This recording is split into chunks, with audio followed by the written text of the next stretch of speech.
Hey, welcome back, my friends. My name is Danny Dumas, and this is the Earn Your Title Podcast. This is episode 3 of our first aid series. I hope you've enjoyed it. We're going to get right into environmental emergencies. These are things on the outside that affect the human body.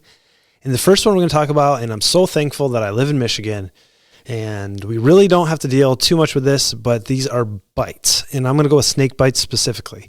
I was actually just recently reading a story in Arizona where they do have snakes that are venomous, that there was 2 buddies. They were on a hike. It was kind of a rural area.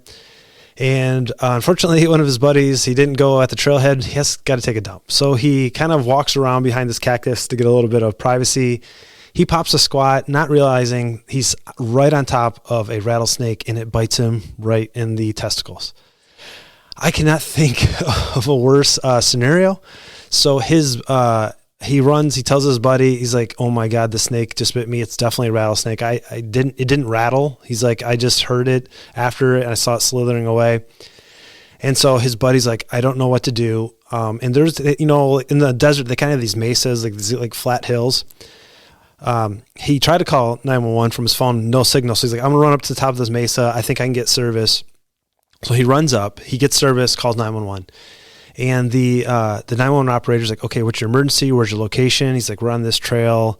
We're probably 5 miles back into the trail." She's like, "Okay, this is pretty dangerous. If it's a rattlesnake, it's not good. What you're gonna have to do is you're gonna have to suck out the poison." And the guy's like, "What?" He's like, the dispatcher's like, "If you don't suck out the poison, he's going to die." So his buddy's like, okay. So he runs back down the hill, gets to his buddy, and his buddy's like, "Hey, what'd they say?" He said, "Well, they said you're going to die." Yeah, hopefully you understand that's a joke.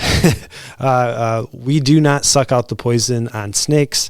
We are going to wash the wound, try to keep the person calm, keep the wound below the level of the heart, because getting it to the heart is the dangerous thing. And we're going to go to the hospital and tell them what kind of animal it was. If you can take a picture of the snake or the thing that bit you, it will help the doctors recognize it. In areas that have poisonous or venomous snakes, they will have the anti-venom for that snake. So getting a picture of the snake. Now, I know this is not recommended, but if a snake bites me, that thing is dead.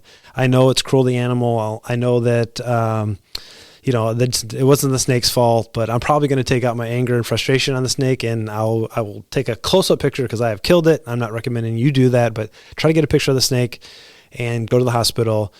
Keep it, you wash it off and go get the anti-venom. That's the main one. And the keeping calm part, I know would be extremely hard because you did get bit by a snake. I should say decreasing effort. What you don't want is your heart to beat rapidly, which circulates the venom throughout the body. So keeping your heart rate low, however you can do that. If that means instead of walking back to the car, you have some other form of transportation, you have a 4-wheeler or something, getting help with a low heart rate is important to fixing snake bite injuries. Any type of bite injury, whether it's snake or a dog or human being the big one, infection is definitely part of the concern. And obviously that's not the acute emergency, but infections can kill you. So anything that breaks the skin in general, a cut, a bite, a break, anything that breaks the skin, you should be washing it and then be on the lookout for infection. What does infection look like? It will, you might have a pus or discharge coming out of the wound. It will get really red. It will get red and hot. It will get red with streaks going away from the injury. So infection is important. With bites, we're just trying to keep your heart rate low, keep your heart below the level of your heart, keep the injury below the level of your heart, and go get the antibodies. Or move to Michigan and just have to worry about freezing to death instead of snakes, which is the next thing we're going to talk about, cold emergencies. There is two problems you can have with cold. One is frostbite, where this is like a burn, where something gets so cold, your skin gets so cold that the tissue dies. And it's very, very similar to a burn. It could be environmental. We have lots of outdoor activities here in Michigan and in pretty much northern the United States.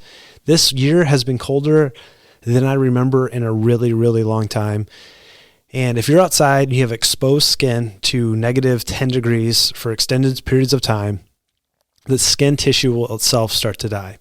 We'll see this in people snowmobiling, and their snowmobile stops, they're stuck, and they're walking back, and or they lose a glove, or they're climbing Mount Everest, and they don't have good circulation. And what happens is the tissue starts to die. So if you can't keep the frostbite injury from freezing, don't warm it up until you can maintain the temperature so it doesn't refreeze. Because if you think of the thaws and free effect of your skin, it could totally destroy it. Now, if it's really bad frostbite, it could be destroyed anyways. Like you've seen, mountain climbers where their nose got cut off because they had frostbite on their nose. That's a real deal. But with frostbite, keep it clean, keep it dry, rewarm it if you can keep it warm, and then treat it like a burn. Get to the hospital, get checked out. The other cold injury, and injury is probably not the word, but it's hypothermia, where your core body temperature gets too cold. Our bodies are machines, and we're very familiar with your phones. Just like your phone has to a certain operating temperature where it doesn't work. If your phone gets too hot, it usually shuts off. If it gets too cold, the battery kind of doesn't work. And our brains and our bodies are kind of like that. If our body gets too cold, it's going to start shivering. It's going to start taking the blood from our arms and our legs and shunting it to our heart, our lungs, our vital organs to keep our core warm. One of the issues you can have if you rapidly rewarm people and not rewarm their core is you can flood this cold blood into their heart, and it can kind of shock them. So when we're rewarming people, we want to rewarm them from the core outwards. And it's interesting that you don't have to be super cold. Like water that is 70 degrees, you could get hypothermia from that. And that you would think, it's not super cold. It's 20 degrees colder than what your body temperature is. And water is a good conductor of heat. So it is easy to get hypothermic.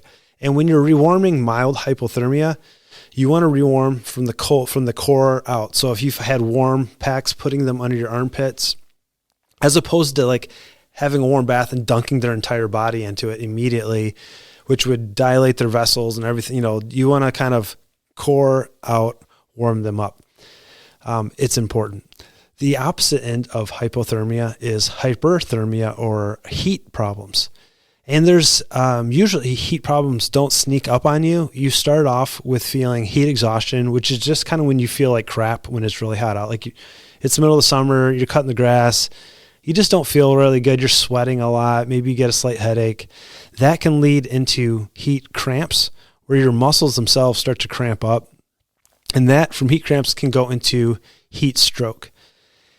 Heat stroke is like your phone turning off. Your brain will turn off if it gets too hot. It is one of those emergencies that is a true emergency, and rapid cooling is important, where if you could control them, you would want to put their entire body into not like ice, like an ice bath where you literally pour ice into a bath, but like lukewarm water, colder than the body temperature. Get them in there fast. You need to be aggressive with the treatment.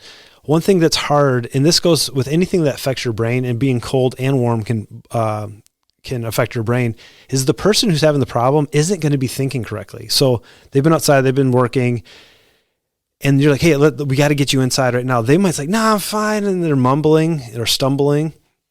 The umbles, mumbling, stumbling, or there's one more umble. I forget what it is. But they're not acting right. So you have to make the good decision for them because their brains aren't working. Start, taking their clothes off, getting the constrictive clothes off, spraying them with a water bottle, turn on the car, getting them in the air conditioning, having a fan blowing past them to evaporate them, putting some water on their skin. The heat stroke, there's going to be hot, dry skin. They might have gotten to the point where they've stopped sweating. Their head is like, it literally is hot to touch. You can get your hand close to them and you can feel the heat radiating off them. We have to treat that immediately. The brain can die. Like it will shut off and not turn back on. So it is really important that you cool them off. For someone who's hypothermic, it's really important that you warm them up. First aid is not the hardest thing in the world to do. It's usually whatever the problem they're having. If you can do the opposite, get them to the opposite, you're doing okay.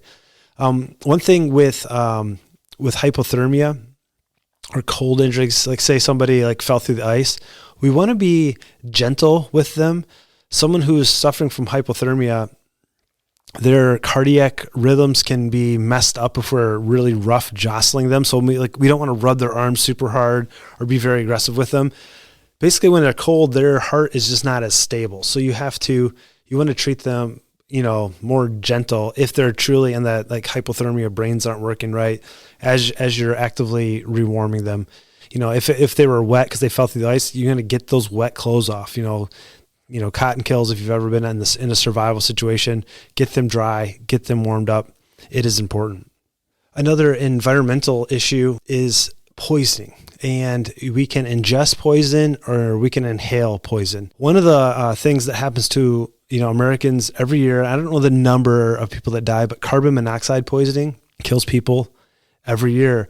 One of my best friends, a fireman, he was living in an apartment, and his space heater that was connected to his house had a vent outside, and it got covered with snow, and it was venting carbon monoxide. And he got a phone call to come in for overtime, and it woke him up. So he goes into overtime. He goes into work, takes the overtime, and while he's at work, he has this terrible headache, just awful, just terrible headache. Someone gives him some Tylenol. Well, it wasn't Tylenol. It was Tylenol with Vicodin. He didn't realize it. He takes the Tylenol, realizes he's allergic to Vicodin. So now he's having an allergic reaction. He goes to the hospital. He tells them what's going on. They check his blood gases. His carbon monoxide levels were off the chart. Like that phone call for overtime probably saved his life. This isn't necessarily something you're going to, save people from, but preventing it is really important, or at least becoming aware. So have a carbon monoxide detector in your house. You need one on every floor of your house at minimum. If not, one in your utility room. If you have a gas, anything that produces a flame can produce carbon monoxide. So if you had electric stove, an electric furnace, you probably aren't going to have a carbon monoxide problem. But if you have a gas stove, gas water a water heater, a gas fireplace, anything that can produce flames can produce carbon monoxide, have a detector. What you're looking for, you can't smell it. It's colorless, odorless, tasteless, but you're going to start having a headache being the big one. Your skin might get really red because what happens is the hemoglobin in your blood, the carbon monoxide is a stronger bond than the oxygen, so it blocks the hemoglobin in your blood. And you're going to feel basically crappy, sick, nasty. It's a pretty terrible, people throw up. And you won't know it. In your body, you're slowly going to not be thinking as good because you're not getting oxygen. So you need detectors to set those off. That's a poison in the air that's very common. The other poisons, we have lots of chemicals in our house that are poisonous that we shouldn't consume. And kids like to experiment and drink and eat things. Use good common sense. If you have little kids, put locks on things so they can't get to it. But if they do, the poison control number is 1-800-222-1222. The first time I called it, I didn't know what to expect. I just was part of our protocol. This kid, I forget what they drank, some cleaner. I called them, super impressive. This is not a random operator in some third world country who's just taking your call and reading from a pre-recorded script. This is a doctor, medical student, physician assistant, someone with extensive levels of training, and they are good. You tell them what it is. They ask what the quantity is. They give you they give you actual treatments. It's not like, like sometimes you call for help and no one wants to get sued. So they're like, oh, we would like to tell you what to do, but you just go to the hospital. No, drink some milk, whatever. That you're going to be fine. It's not a very high concentration. Just keep an eye on them, or go to the hospital, or give this medication. They are going to give you the steps to mitigate the problem. Call them. Do not hesitate. Have that number on speed dial. It's really easy. 1-800-222-1222. I memorize it just by looking at it. It's designed to be easy. It's a professional. They're going to follow up just to see how everything went. And it's good. I hope you've gotten something out of this series. I don't ever want you to be hesitant to take action. I want you to be the first responder, not the witness. Don't just watch emergencies. Take action. I think you are a man of action. If you're going to be a leader in your house, that means to be prepared. It means to be a man of action. And if you can do those things, go get some real training. I think you can make a difference in the confidence level of your house, of your home, and be the leader you're supposed to be. I hope you've enjoyed this podcast. If you have, please leave me a review. I'd love to hear what your thoughts. My name is Danny Dumas, and I will talk to you later. Bye.